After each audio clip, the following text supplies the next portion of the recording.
samudra yang paling dalam? Nah, hari ini kamu akan punya kesempatan mewujudkannya. Sebelumnya, seberapa lama kamu mampu menahan napas? Tidak terlalu lama.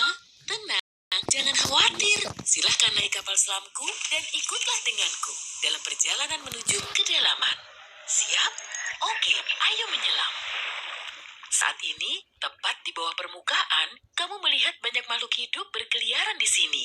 Banyak sekali ikan dan hewan laut, serta halo, orang-orang yang sedang berenang melambaikan tangan ke kita. Tapi kita tak akan berlama-lama di sini.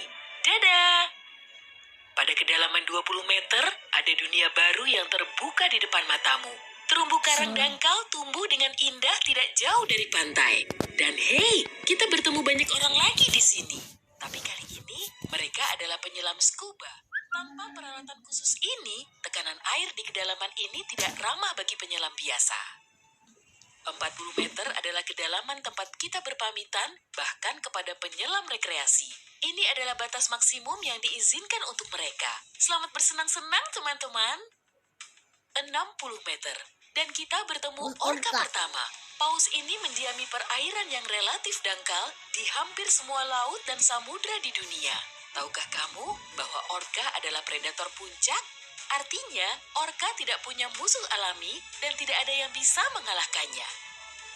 Pada kedalaman 70 meter, kita bertemu dengan hiu paus, spesies ikan terbesar yang diketahui dunia dengan berat mencapai 60 ton. Umurnya pun lumayan panjang, semoga panjang umur selalu ya. Hiu paus bisa hidup sampai sekitar 130 tahun. Sekarang, lihatlah keluar. Jika kamu melihat penyelam scuba, artinya dia adalah seorang profesional. Karena pada kedalaman 100 meter, mereka harus sangat berhati-hati agar tidak terkena penyakit dekompresi. Penyakit ini terjadi jika kamu naik terlalu cepat ke permukaan. Dan jika beruntung, kamu juga bisa melihat gurita Pasifik raksasa. Dia tinggal di perairan dingin mulai sedalam ini dan sampai kedalaman 2000 meter. Sekarang, kita memasuki bagian samudra yang gelap. Pada kedalaman 150 meter, hanya 1% cahaya dari permukaan yang sampai ke sini. Sisanya diserap oleh air. Segala sesuatu yang lebih dalam dari sini akan menjadi semakin gelap. Hei, lihat, pada kedalaman 200 meter, ada orfish raksasa yang mengitari kapal selam kita. Makhluk ini diyakini sebagai penyebab dari semua penampakan ular laut. Dan banyak yang salah kaprah. Terkadang mereka berenang ke permukaan dan menakuti para pelaut dan perenang. Tidak heran, panjang ikan ini bisa sampai 11 meter. Pastinya cukup untuk membuat bulu kuduku berdiri. Oke, sekarang kita berada di kedalaman 300 meter. Dan sebentar, makhluk besar apa yang ada di luar sana itu? Adalah kepiting aku laba tahu, itu kepiting laba-laba Jepang. Kamu bingung kenapa laba-laba? Tuh, lihat saja kaki mereka. Dan jawabannya akan datang kepadamu tanpa butuh petunjuk lain. Omong-omong, kaki-kaki ini juga yang mendominasi ukuran makhluk ini. Tubuh kepiting seperti ini biasanya hanya selebar setengah meter. Mari masuk lebih dalam. Dan di kedalaman 500 meter, kamu akan melihat paus biru terakhir. Tidak, bukan paus biru terakhir di dunia. Maksudku, ini adalah jarak terdalam yang bisa mereka tempuh. Paus biru tidak benar-benar perlu menyelam sampai sedalam ini. Tuh, lihat saja kaki mereka. Dan jawabannya akan datang kepadamu tanpa butuh petunjuk lain. Omong-omong, kaki-kaki ini juga yang mendominasi ukuran makhluk ini. Tubuh kepiting seperti ini biasanya hanya selebar setengah meter. Mari masuk lebih dalam. Dan di kedalaman 500 meter, kamu akan melihat paus biru terakhir. Tidak, bukan paus biru terakhir di dunia. Maksudku, ini adalah jarak terdalam yang bisa mereka tempuh. Paus biru ingin memamerkan kehebatan. Mau bagaimanapun, mereka adalah makhluk terbesar dalam sejarah bumi. Baik di samudra maupun di darat. Shh, kamu mendengar ini? Ini air atau saluran laut dalam belum menghilang. Pada kedalaman 830 meter, kita telah mencapai titik tempat Burj Khalifa, gedung tertinggi di dunia. Tidak akan mungkin menunjukkan ujungnya ke permukaan jika diletakkan di bawah air. Hei, ayo kita coba. Sekarang kita memasuki bagian samudra yang sangat menarik. Di sini tidak ada sinar matahari dan banyak makhluk aneh berkeliaran.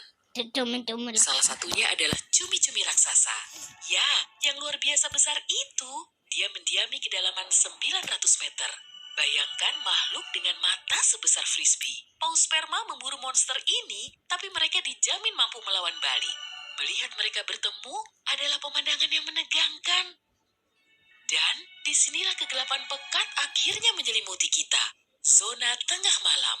Tekanan di sini sangat besar, sehingga jika kamu entah bagaimana bisa sampai ke sini tanpa kapal selam, kamu akan hancur dalam beberapa detik. Dan lebih malangnya lagi, tanpa melihat apapun, pasti tidak mau kan? Kembali ke topik.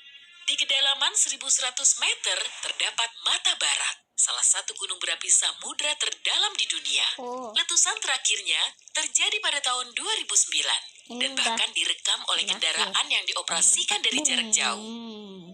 Di kedalaman 1280 meter, kita melihat hiu putih besar yang ganas. Predator ulung ini adalah jagoan di kedalaman ini. Penglihatan mereka agak buruk dan mereka bergerak menggunakan indera penciuman. Jadi, mereka sama sekali tidak membutuhkan sinar matahari untuk memburu mangsa.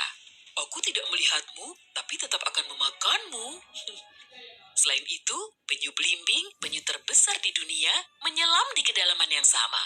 Apa mereka sengaja menyelam sampai sini untuk bermain dengan hiu putih besar? Wah, lihat jala-jala besar itu. Kita sekarang berada di kedalaman 1500 meter, tempat metode penangkapan ikan bernama menangkap semua digunakan.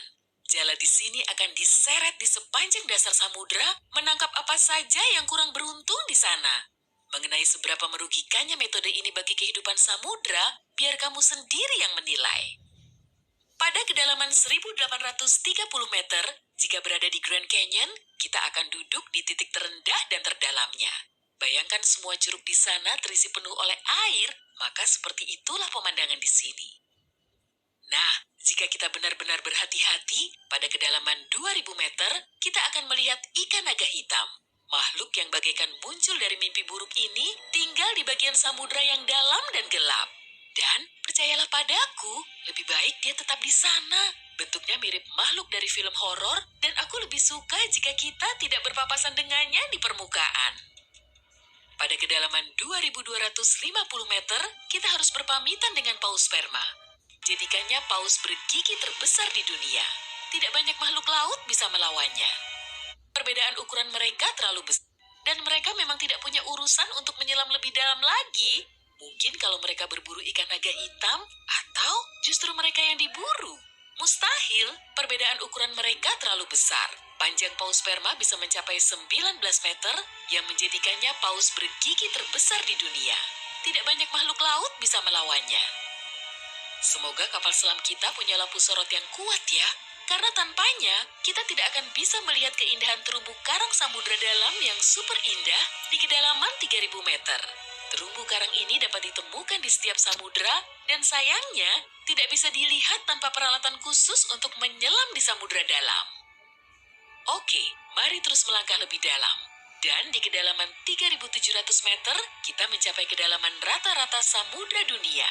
Mulai sekarang, perjalanan menuju kedalaman yang sebenarnya dimulai. Dasar samudra rata-rata telah kita lewati, jadi sekarang saatnya menyelami celah terdalam. Pada kedalaman 4500 meter, monster dari mimpi buruk terburukmu muncul di sini. Anglerfish misalnya, akan membuat siapapun bergidik ngeri. Giginya yang panjang dan bengkok, serta antena di kepalanya untuk memikat mangsa, sudah cukup untuk menimbulkan rasa takut, bahkan di hati orang-orang yang paling berani. Tapi yang lebih mengerikan, mungkin adalah makhluk yang disebut swallower hitam. Itu adalah monster mirip belut yang memiliki perut super elastis dan mampu menelan mangsa yang ukurannya 2 kali lipat. Lihatlah ke bawah, dan kamu akan melihat bangkai kapal terdalam yang pernah ditemukan. SS Rio Grande di Atlantik Selatan yang tenggelam pada tahun 1941 dan mencapai kedalaman 5.760 meter. Tidak heran, kapal ini baru ditemukan 55 tahun kemudian. Sekarang, bagian samudra terdalam dan tergelap dimulai. Kita menyelam ke Palung Mariana. Menurut pengukuran resminya, Palung Mariana dimulai pada kedalaman sekitar 6.000 meter. Ini adalah area yang paling jarang dieksplorasi dan paling menarik bagi para ilmuwan dan petualang. Apa yang ada di dasarnya? Ikan terdalam yang pernah ditemukan. Namanya ikan siput. Dan dia tinggal di kedalaman 7.900 meter. Tubuhnya tembus cahaya sehingga kamu bisa melihat menembus kulitnya. Ya, untungnya kita tidak mematikan lampu. Bentuk makhluk mungil ini ternyata sangat imut bagi makhluk yang mampu menahan tekanan sekuat ini. Makin rendah dan dalam, kamu tidak akan melihat jenis ikan atau hewan vertebrata apapun di sini. Tekanannya terlalu besar untuk makhluk-makhluk tadi. Tapi ada udang dan invertebrata lainnya. Belum lagi mikrob yang dapat hidup bahkan di bagian terdalam samudra. Dan bagian terdalam itu adalah kedalaman Challenger. Ini adalah bagian bawah Palu Mariana dan kedalaman banyak juga yang diketahui tentangnya. Tapi para ilmuwan tidak akan berhenti. Kita telah sampai di bagian paling bawah bumi. Itu adalah kedalaman Challenger. Ini adalah bagian bawah Palu Mariana dan kedalamannya 10.927 meter. Ya, kita telah sampai di bagian paling bawah bumi. Tak banyak orang yang pernah ke sini dan tak banyak juga.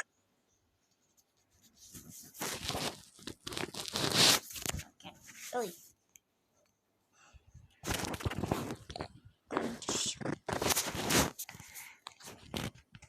Push, ada tuh. Glowing.